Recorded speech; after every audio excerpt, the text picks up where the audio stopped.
Well, howdy, folks, and welcome to the second edition of the PGA edition of the Humpnostication Proclamation. Man, I am really excited about today's episode, and that's because we got a guy in here. He calls himself the Moose, man, and he's like the main proprietor, the governor, if you will, the main dude over at the Fantasy National Golf Club.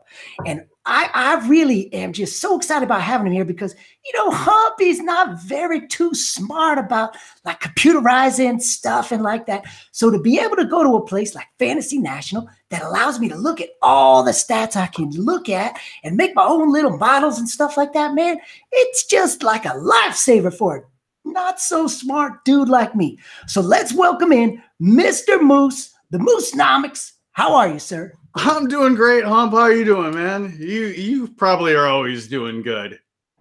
Yeah, you know, like a guy that's do you ever have a bad day? The Humpard has very few and far between bad days. Every once in a while, I start getting a tilt, because I think like, the golfers that I picked and prognosticated upon are going to do really well. And then when they stink it up, I have kind of a bad day then. I know how that goes. Wednesday, you think you're going to be rich, and Friday, you think you're going to be sick. So that's correct, sir. Well, let me tell you, Mr. Moose, I love you already because I know you kind of like to referify to yourself in the third person, like the Moose, and I call myself Hump. So I know we're going to hit it off here. Now, what I want to do, because I really am thankful for the tools that you provide at Fantasy National, I'd like you to just maybe take a minute to explain a few things if there's somebody out there that doesn't know what it is, go ahead and tell them about your golf club. Well, so here's the thing is I like to play fantasy golf. I'm not necessarily, Joe expert at it. I do all right. I tread water, but what I really love is I love golf and I love researching golf. And there was no tools that made it easy. If you wanted to do it, you used to have to spend hours and hours collecting everything.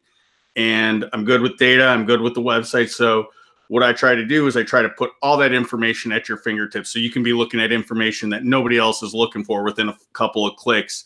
And a guy who's not so good at the computerization or the digitization stuff, that he'd be able to get in there, have fun picking golfers. Because I think golf's one of the most fun sports to research because every week you're playing against a different course. You've got this whole field of maybe 150 golfers, but it's really that course that they're all playing against and who's got the skill set to handle that and who's got, the history or the recent form to be able to do that. And how do you sort through all that stuff really quick? And that's what we really try to do. We don't make picks. I love you guys who make the picks, who create the content, help people out who don't have time. And that's really my objective too, is helping people, make educated plays in a short amount of time. Man, and you do a fantastic job of that. I've been following the Moose-nomics from way back in the day when you was just making kind of like an Excel spreadsheet and put it out there. And now you got this whole crazy thing that is just amazing. It does literally everything. I don't even think I've discoverized everything that the site can do. I know one of the newer stats out there this year that's available at Fantasy National is called opportunities gained. And I hear a lot of buzz in the industry, people talking about how much they like it. Can you explain kind of in layman's terms what opportunities gained is? Yeah, so opportunities gained basically stems from the fact that putting can be really variable. 1 week you can be putting great and 1 week you can putt horribly, especially in that 15-foot range. Sometimes they drop, sometimes they don't. But what we want to find are guys who are consistently giving themselves opportunities because, especially in DraftKings and stuff where the birdies and the eagles are so rewarded, you want to be finding the guys who are getting the opportunities. You can't make birdies if you're not getting opportunities unless you're holing out 3 times from over 100 yards, like last week. Like Mr. Ches Reevy, that guy, I can't believe what that fool was doing, man. That guy's crazy. Yeah. So specifically what opportunities gained is how many times during a round does a guy hit it on the green or to the fringe and is within 15 feet of the putt or 15 feet of the hole for birdie. Now, if they happen to hit it on in 2 on a par 5 and they're within 15 feet, that counts as 2 opportunities because they technically got 2 putts at that birdie there. So not necessarily going to, make it every time, but how many opportunities are they giving themselves in a round?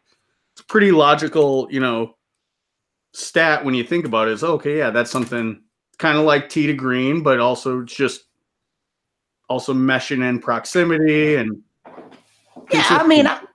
I like it a lot because really, when you're getting into the DraftKings scoring and stuff, you gotta get the birdies, man. Like that's where all the points are. So it would make sense that the dudes gaining the most opportunities would be the dudes to play. So I like it. Thank you for putting that site on, that stat on your site, man. I love it. Now I gotta ask you a question, man. Now I feel a little bit kind of like embarrassed because maybe I don't quite understand. But if people go to the Moosenomics and they follow you, and then they go to @Fantasy National and they follow that, they'll see @Fantasy National has a pinned tweet and it's talking about something. Mr. Josh Culp, he's a very educated Mr. Golfer explainer and stuff. And I see you guys have put something new this year on the site.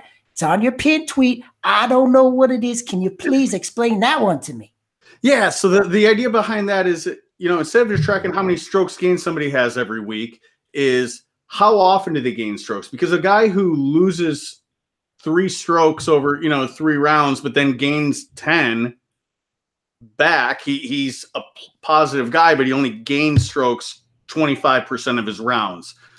It's a horrible example, but basically, you get what I'm saying. The numbers I used were kind of silly, but the idea is how consistently are they doing well? So especially for like putting, 0 to 5 feet, how often are they doing better than the field in that range, and how often are they actually losing? So, you can kind of eliminate those days where those guys have these huge rounds that are just unheard of and they're never going to have them again, but they inflate everything else. So you can kind of cross-check that. And what I really like using that for is looking back in our time machine, which is one of our fewer own features, and kind of going through the different stats and saying, what percentage of the people in the top 20 gain strokes more than 80% of the time in this category? And is this something that I should be looking at this week? That sounds very useful, man. And I don't know if people have even noticed that it's available on your site. So I'm glad that we're talking about it. Now, I noticed you mentioned something about going back in the time machine. Hump likes to travel through time. I'm a wild and crazy guy. But it kind of made me think, like, I don't know what you're talking about with the time machine. So is there, one or two maybe of the underutilized or kind of least talked about features of Fantasy National that maybe you think is the coolest that people just aren't taking advantage of? Well, yeah, I think the time machine would definitely be one of them. We got the time machine, we got our rolling reports, and we got our head-to-head one. You want to hear which of those you want to hear about? Well, Hump's kind of educated-mized about both the rolling report and the head-to-head, so I would like to hear about the time machine, sir. Okay, perfect. So the time machine, what the time machine is we say, okay, what if we could research a tournament that happened in the past at the same course to see what lead-in form, so like what their stats were. Because right now, all we have going into this event is what they've done recently, right? Mm-hmm. So what the time machine allows you to do is say, okay, let's look at the 2018 Desert Classic and see how everybody was playing going into that and which stats mattered.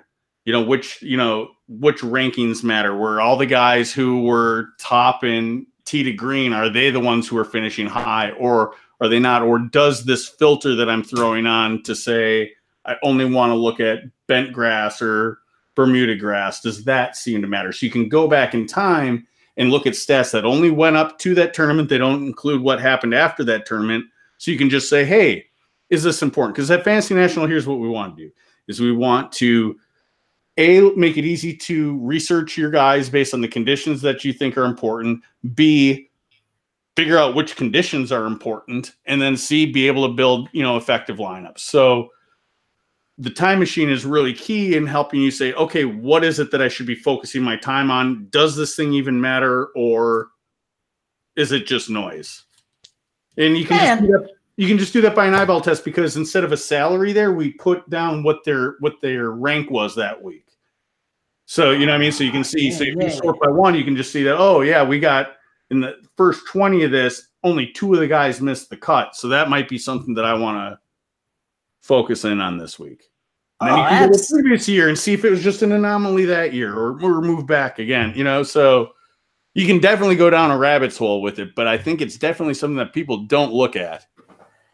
Yeah, I mean, honestly, I've been using the site. I'm a proud founding member, so I've been there since the beginning. The Moose is proud of you. And I really didn't know that existed, man, but you better believe I'm going to start taking advantage of it because that sounds pretty dopified. Hump like stuff like that. All right, Mr. Moose. Now, I don't know if you have ever seen the Humpnostication Proclamation before, but basically what happens is I go over to the site Mr. Fanshare Sports, and I look at kind of the trends and what's going on there, and I try to figure out who's going to be low owned in their particular pricing tier, and then of course I go to Fantasy National and I look up all the stats and stuff so I can try to see, okay, A, this dude, he looking like he's going to be low owned, and B, he looked like he gonna be able to play well, put those guys in a GPP and try to pop yourself some big money.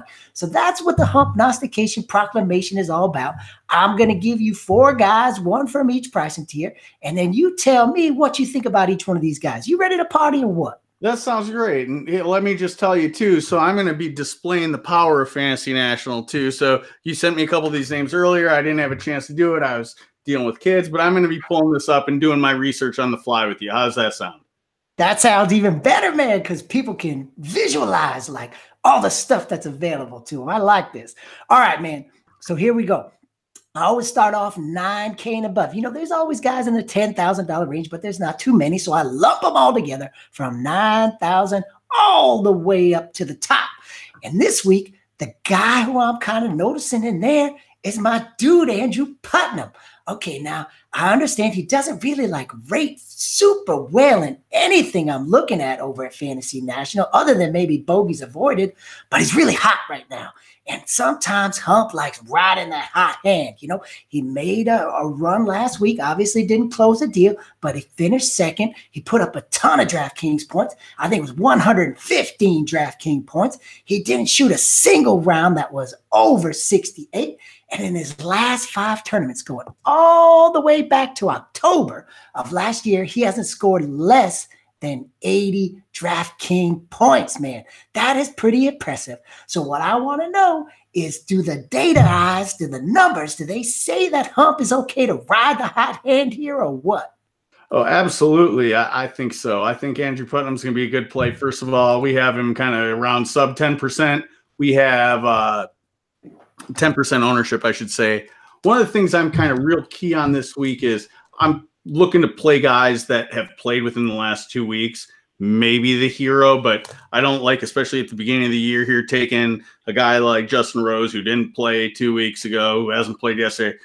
They didn't have to go over to Hawaii. They just got to go to California. Now he's, European, but it's not as big a commitment. They don't really care. They're just trying to ease into things. So I'm going to avoid guys that haven't been playing yet. He's been playing. He's hot.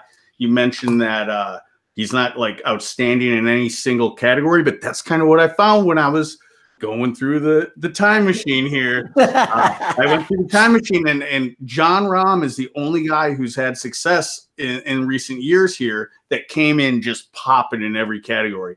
Everybody else is just kind of middle of the road, and you're going to have some sneakers come up here. So I'm going to kind of avoid those guys that just pop and look awesome, and look for those guys who are just kind of good. They're not terrible in anything. They're not super great in anything, but and Andrew Putnam falls right into that. And he obviously played great last week too. So I'm all on board for that. All right. So you are good. The Moose is on board with Andrew Putnam. I like to hear it. Now I'm going to move down into the $8,000 range. And the guy that I'm looking at there, right? He's Sung J M. Now, the only type of golfer that Hump has a crush on more than Australianized golfers is like these Far Easternized, like these Asian dudes. I love these guys. So Sung J M. Man, he started off last week a little bit slow. You know, he was to start off with a 71, but then he went 64, 65, 68, closed it out with a T16 and 94.5 DraftKings points. You know, I'll take that. But most of all, one of my favorite features over at Fantasy National is the ability to make a mixed condition model. Like when I take all the stuff that I think might be important and I put my weights on them, right? Mr. Sanjay M is coming up 8th this week. I don't know if that's good, but that's where he is on my model. Now, he ranks 23rd in the field for ball striking, 14th in DK points, and 16th in birdie or betters gained. And those are in the 30 rounds that he has populated on your particular site. He's only good for 30 rounds right now, but that's where he ranks out. I'm feeling Sanjay M. What you got on him? Oh man, I'll tell you what, my simulator over at Fantasy National has quite the man crush on Sanjay M there. He's actually ranked out as the second most likely to win at this tournament. Now, I should say too that he's only got, you know, it's not a very high percentage. We have him at like maybe a 25-1, where the sites have him at 21. So what that's telling me is, A, there's a lot of people who can win here, but from the little data that we have on this guy, it's pretty good. And this is the kind of guy that you can possibly get to pop. What have you been seeing for ownership on him so far? Well, you know, let me pull it up. I think I saw him with about 5 tags over there at Fanshare, so I'm not thinking he's doing too much. Let me pull it up live. I'm not afraid to do this live, brother. So while you're doing that, I'll tell you, so we have ownership projections as well, and ours are a little bit different because ours are based on kind of user interactions on the site and the actual lineups that are built. But now the thing is, too, is that the guys over Fantasy National are typically a little bit sharper, so there might be kind of more of an edge. So we have him bumped up. We have him at about 18% ownership right now, and he's on about 22% of the Fantasy National generated lineups. So now I'm actually really glad that you mentioned that, because I know when you go over to Fantasy National and you favoritize a golfer, and then maybe you run some lineups on Fantasy National, that goes into your ownership projections, if I'm not mistaken. But like you said, the dudes using Fantasy National are very, very sharp in the brain, man. They are not like the regular dudes just out there. So I'm kind of thinking, like, when I look at it, you know, I'm saying, well, in higher stakes contests, yes, I believe it. But in these regular everyday contests, man, I don't know, man. I don't know if I'm going to put him up that high. I can't even find him on this list. I'm scrolling. Where's Sanjay M? Good Lord. You know Lord. why, though? Because they focus on tags and how many people can actually spell Sanjay. That's actually a good point, man, because I know Mr. Hump can't spell it. Okay, here we go. Sanjay M. He's got 7 tags. Now, the Hudson Swafford, who is definitely going to be the chalkster of this week in that particular price range, he's got 24. So, I mean, that's more than 3 times the count. I mean, Sanjay M, I think in higher stakes contests, yes, ownership. In lower stakes contests, I don't think it's going to be there. So interesting. So we have Hudson at about 14 to 15% ownership. So which is pretty close in line with what Sanjay M was, but Sanjay M was slightly higher. I'm still going to stick with the fact that it's easier to spell Hudson than it is Sanjay. But you know what? So now let me just say this too. So the Moose doesn't really care if it's, you know, if I'm expecting the guy to be 12% and he comes out at 14%, you know, or 15%. I'm looking for, like, you know, is this guy going to be middle owned? Is he going to be low owned? You know, like, it doesn't, you know, I don't know what I'm going to do with specific ownership numbers. I just want a good ballpark. And I'm not trash talking Fanshare because that's awesome and they're always very, very accurate. But for my purposes, I'm a guy who likes to get in there. I probably spend maybe 30 minutes a week using the tools and putting together my lineups. You know, I just want to know, are other people on this guy or are they not? You know, is it, oh yeah, I'll sprinkle him in here, or is it everybody else is heavy on him and, oh, maybe I should rethink my strategy this week? Yeah, man, I totally understand that. Some JM. You like him. I like him. Yeah. Maybe everybody does like him, and I need to rethinkify my stance upon him. No, don't rethinkify your stance upon him. Just go into it knowing that, hey, you know what? You might not be the only guy with Sun JM. Yeah, I think you might be correct. Find your low-owned guys elsewhere. Let's, sprinkle in some Sun JM but I don't think he's going to be your key to low ownership, to your unique lineup this week. All right, fair enough. I believe you, Mr. Moose. I know you're very smartified in the brain. I don't deny that. Okay, I got one for you. Does the Hump take bets? What kind of bets? Am I like? Oh, what should we bet on? Let's do a range and let's come up with a bet right here, right now. Okay, man, we could do it. We could do it for charity. We make a charity bet. Okay. I love it. Now, what type? Where are you going to say? Let's say plus or minus a certain percentage. Where are you at? You had him at 18. Yeah, let's go. Well, yeah, you set the range. Well, I want it to be fair. Now, I mean, I think he's under 15 for sure. You think he's over 15? I'll say he's over 14.5. All right, I'll give you 14.5. 14.5. Over under 14.5. I'll take the under. The loser pays how much to the winner's charity? Yep, that sounds good. All right, man. We good? 14. Okay, now, come on, man. Here we go. This guy, he not gonna be high on. I can guarantee you. Okay, and this is the $7,000 range. I got Mr. Russell Henley.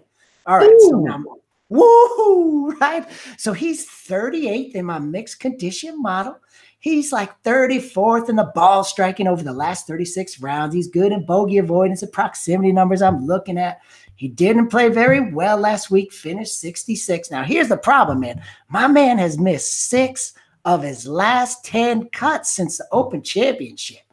He's playing the La Quinta first over to the Nicklaus, so he's got that kind of easy rotation the first 2 days, which I really, really like. I think that's a good situation to be in. But my question to you is that simplified early rotation going to be enough to get Russell Henley's game going in the right direction? Yeah, I think so. So here's what I like. Here's what I like about Russell. First of all, he played last week. Even though he almost missed the cut, he got his rounds in. When I was using the time machine, I saw that it didn't really matter if they missed the cut or made the cut, but as long as they played last week, they tend to do better than guys who didn't play the week before. Russell Henley is gaining strokes regardless of putting surface, regardless of how difficult the round's playing, and regardless of wind.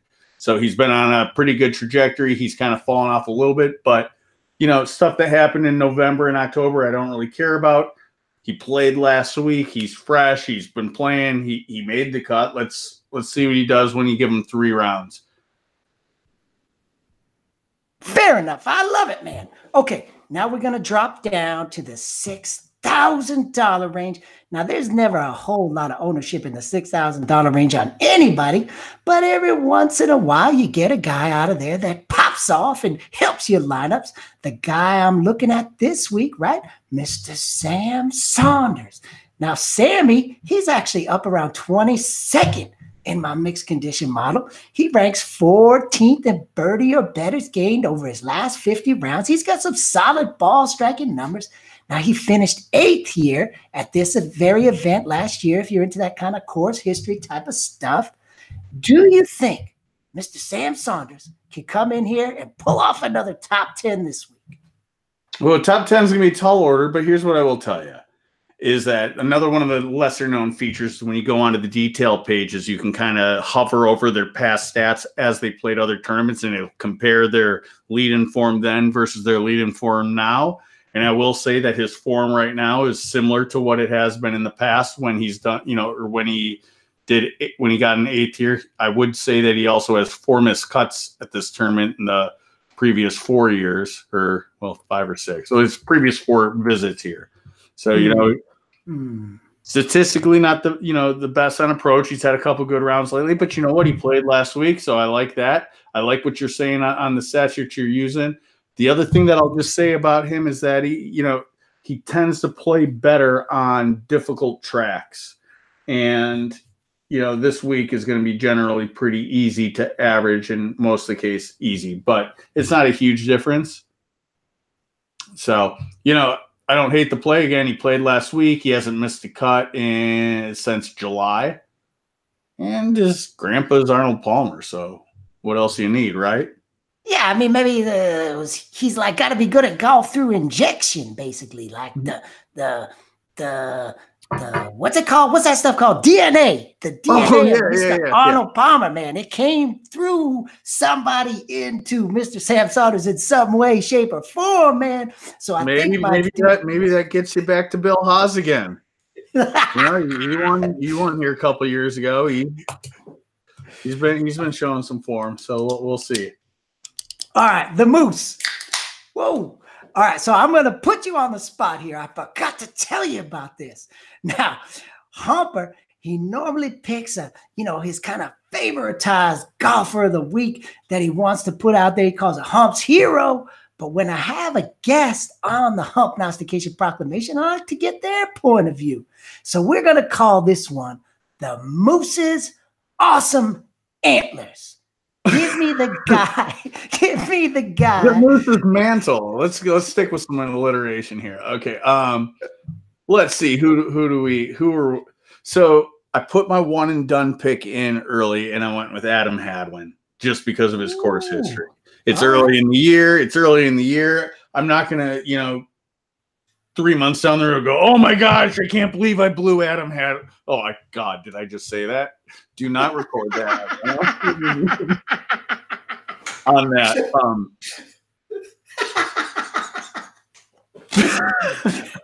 Anyway, can't believe I already used Adam Hadwin. Okay.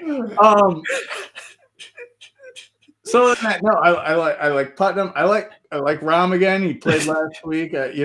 There's nobody I'm super excited about this week because from what I've seen, looking at my time machine, is this week's kind of anything can happen. You got 3 different courses. You don't have any single one thing to like hone in on and focus on. You just got to hope, play the guys that play well in different places. You don't need the big bombers. So, you know what? Kevin Kisner, he might be one of the guys that I'm kind of liking.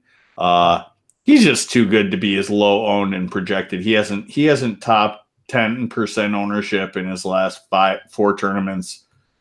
He did play last weekend and he just barely made the cut. He had a 7 at RSM.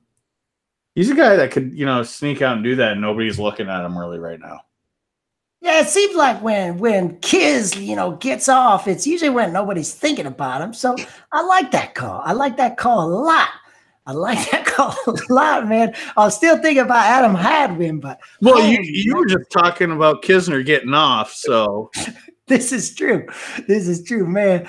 I gotta tell you, Moose, this has been a good time. I've had a great time with you today. Now, I think if the dudes who are watching this on Gup's Corner, I know the Fantasy National Golf Club does not offer discounts because it is a golf club and you do not get discounts there. But I do believe you have some kind of special going with Mr. Gup. So Gup's Corner users, they can follow Gup and he'll tell you how to get a little special deal into Fantasy National. Yeah, so correct? Actually anybody who's watching this, just go to fantasynational.com/Gup. That's all you got to do. You don't need to enter a promo code or whatever like that. It's just, we don't offer discounts. We're a golf club. You ask for a discount at your golf club, you're going to get laughed at. So what we want to do is we want to support the people who are producing content and who are putting out good stuff on Twitter. So instead of giving you a couple bucks, we're throwing our money towards the guys who are putting in work every week and making your Twitter feed awesome and making your research easier. So that's what we want to do. So go to fantasynational.com/Gup. That's GUP. That's all you got to do. It'll track it from there, and then Gup will make a couple bucks and be able to continue to produce awesome stuff like Humpnostication Proclamation. Yes, sir, brother. I'm glad you said that. Now, I know that you had to put the kids to bed. Listen, man, Hump's got 4 children, so I understand bedtimes and stuff like that. We had talked about maybe doing a little musical kind of situation? Because I've seen you, man. I've seen you with the tour junkies. I seen you when your wife, she went someplace out of town and you was playing Green Day. Da, da, da, da, da. So, man, I was really looking forward to that. But we're gonna come back at another time, and we're gonna get a little Hump and the Moose playing some music. Is that a deal? Oh, I love it. Yes, 100% down for that. I will get you something soon. All right, man. Listen, honestly, I'm saying this. Hump is a very kind of crazy find and not often very serious, but I'm saying this from the bottom of my heart, man. I really, really appreciate the work that you put into the Fantasy National Golf Club. I could not do any of the stuff that I'm able to do without the tools that you have provided. So thank you, sir. Thank you for coming on the Humpnostication Proclamation.